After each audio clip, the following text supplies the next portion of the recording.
Reservation की बात हाँ, 80% के आसपास इन्होंने बात रखी है, लेकिन मैं ये चाहता हूँ जितने भी पावर प्रोजेक्ट्स खुलेंगे, जितने भी डेवलपमेंटल वर्क्स मेरे खिताई जनाब में क्या जम्मू कश्मीर में बेरोज़गारी उरूज पर है, उस बेरोज़गारी को ख़त्म करने के लिए जो प्रोजेक्ट्स हैं उसमें लोकल्स को जो है बेनिफिट दिया जाना चाहिए। और ये हमने डंकी की चोट पे कहा है, अगर सरकार कहीं आगे पीछे कर भी ले, एलजी के नेतृत्व में ये हेरा फेरी हो भी जाए, लेकिन ज़मीनी सतह पर हम पूरी ताकत से रोकेंगे। 5 साल हमारे पास है और जो भी पावर प्रोजेक्ट होंगे, जो भी डेवलपमेंटल वर्क्स होंगे, उसमें हमारे नौजवानों को रोज़गार देने का मौका फराहम किया जाएगा और ये हम उम्मीद भी करते हैं और कोशिश भी कर रहे हैं। हाँ, प्रोजेक्ट को लेकर बहुत ज्यादा देखिए आज तक चुनी हुई सरकार नहीं थी। मैंने आज भी भाजपा के लोगों को, कुछ लोगों को इशारों में बता दिया, वो रहते हमें जो है इस बजट पे बात करनी। मैंने बोला हम चुने हुए हैं, आप थोपे हुए हैं। इनको वो कुछ ही बोलना, बस मोदी की तारीफ करनी, तारीफों से बात नहीं बनेगी। थोपे हुए लोगों पे आप उम्मीद नहीं कर सकते हो। चुने हुए नुमाइंदों को 10 साल के बाद मौका मिला है जो जनता की आवाम के हित में बात करेगी, जिसमें वोकेशनल टीचर्स की बात की, मैंने मैडम को लाडली बेटी की बात की। मोदी जी तो कहते हैं कि बेटी बचाओ बेटी पढ़ाओ, है ना, तो फिर आधी अधूरी बेटियों को छोड़ क्यों दिया? अगर किश्तवाड़ में लाडली बेटी स्कीम लाई तो डोडा के बेटियों को क्यों छोड़ दिया? उन्होंने कौन सा गुनाह किया था? मैंने आज बोला है, इसमें ऐवान के अंदर भी बोला है, और उसके अलावा जो है फायर एंड इमरजेंसी के लोग हैं उनके साथ भी इंसाफ नहीं हो पाया है। उम्मीदें हैं, सरकार बनी है, बस थोड़ा सा इंतज़ार करना है। अगर लोग इंतज़ार करेंगे, मुझे पूरी उम्मीद है। होम गार्ड्स की भी बात हुई है, उसके अलावा मैंने बहुत सारे जो वाइल्ड लाइफ का वो जो प्रोटेस्ट भी पिछले दिनों हुआ था, उनकी भी मांगे, कई महीनों से सैलरी नहीं मिल रही है।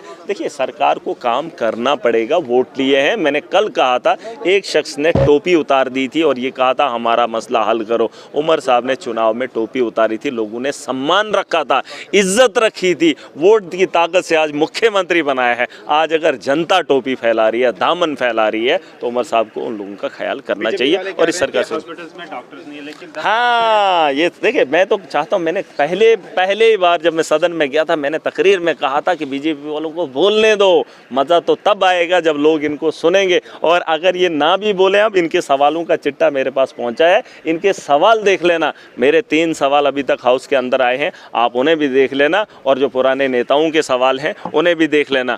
हम जो बात रख रहे हैं, देखिए मैं नया नहीं हूँ। मुझे अभी किसी एक साथी ने कहा था आपके मीडिया में से, उसने कहा था जुमा 8 दिन हो गए। मुझे 8 दिन नहीं हो गए।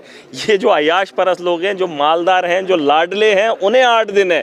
मैं कई सालों से सियासत में हूँ और इस सिस्टम को अच्छा कर सकता हूँ, लेकिन ताकत नहीं थी। आज ताकत मिली है, बेहतर इनसे जानकारी रखता हूँ और बेहतर इनसे बात कर सकता हूँ, बेहतर इनसे काम कर सकता हूँ। अब सवाल ये है कि ताकत कितनी है। ताकत होती करप्शन आज ही ख़त्म कर देते हैं, माफिया आज ही हटा देते। अब देखेंगे बहुत जल्द आप रिफॉर्म देखेंगे। एमजे नरेगा में जो धांधली होती थी, कल मैं मिनिस्टर साहब से मिला था, ये लोगों के लिए, आप पूरे जम्मू कश्मीर के लिए खुशखबरी है।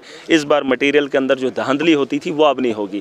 हमने कल जो है डायरेक्टर साहब से बात की थी, वहाँ पे मंत्री जी भी थे, उन्होंने क्लियर कहा, मैंने कहा चिट्ठी एक लिख दो, उसमें लिखो कि जो लोगों ने मटेरियल डाला है उसी के अकाउंट में पैसा जाएगा। जिस दिन ये इम्प्लीमेंट होना शुरू हो जाएगा, आप देखेंगे करप्शन पर रोक लगेगी। जो रेत का माफिया है, शराब का माफिया है, जो अलग अलग माफिया है, इस पर रोक लगाने के लिए सबको खड़ा होना पड़ेगा। महराज एक आदमी है, जम्मू कश्मीर की बात रखता है, अगर हर गांव से एक आदमी उठ गया तो सिस्टम ठीक हो जाएगा, बेहतर मुस्तकबिल हो जाएगा। करप्शन, किसी ने कहा कि हमारे पास रेवेन्यू नहीं है, किसने कहा रेवेन्यू नहीं है? जम्मू कश्मीर के अंदर रेवेन्यू का भंडार है, रुपयों का भंडार है, बस फ़र्क इतना है सफ़ीर गलत है। हमें सफ़ीर ईमानदार बनाने होंगे, जिसके हाथ में आप पैसा दे रहे हो वही लूट के ले के जा रहा है। बस उसको ईमानदारी के आदमी के हाथ में दे दो, वो किसी खजाने तक पहुँचा देगा, उस मुकाम तक पहुँचा देगा, वहाँ से रुपयों का भंडार होगा और बेहतर मुस्तकबिल होगा।